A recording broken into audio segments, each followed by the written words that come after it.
अंधेरी रात की खामोशी को जैन की दर्दनाक चीख ने चीर दिया।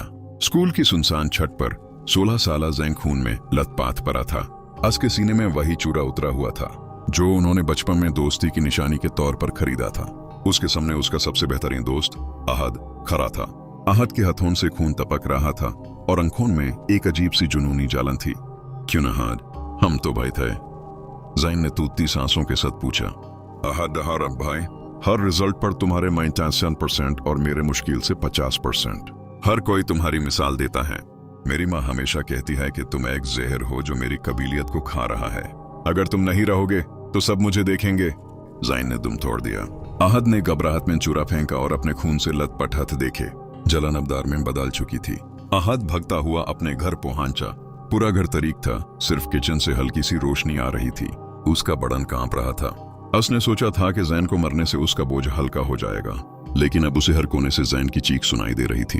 अम्मी, मुझसे बहुत बड़ी गलती हो गई, अहद ने रोते हुए चिल्लाया। किचन से उसकी माँ बाहर निकली। उनके चेहरे पर कोई दर या गम नहीं था, बल्कि एक पुरअसरार और खौफनाक सुकून था। उन्होंने आराम से अहद के सर पर हाथ फेरा। उनके हाथ बर्फ की तरह ठंडे थे।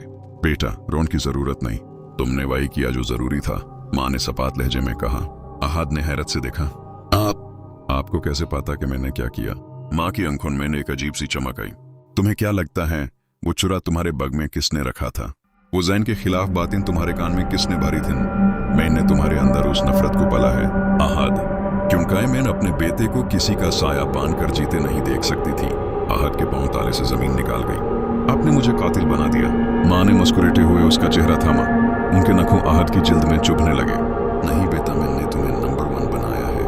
अब न जैन होगा न उसकी शरारत, लेकिन याद रखना, ये कत्ल मैंने नहीं, तुमने किया है। अब तुम हमेशा मेरे कब्जे में रहोगे।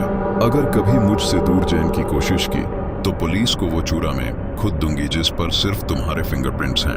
अहद को एहसास हुआ कि उसने सिर्फ अपने दोस्त को नहीं मारा, बल्कि वो अपनी ही माँ के बिछाए हुए जाल में हमेशा के लिए कैद हो चुका है। कमरे में उनकी माँ की धीमी धीमी हंसी गूंजने लगी, जो किसी भटकती हुई रूह की तरह खौफनाक थी। बहर बारिश शुरू हो चुकी थी, लेकिन अहद के हाथों से वो खून का धब्बा कभी नहीं धुलने वाला था।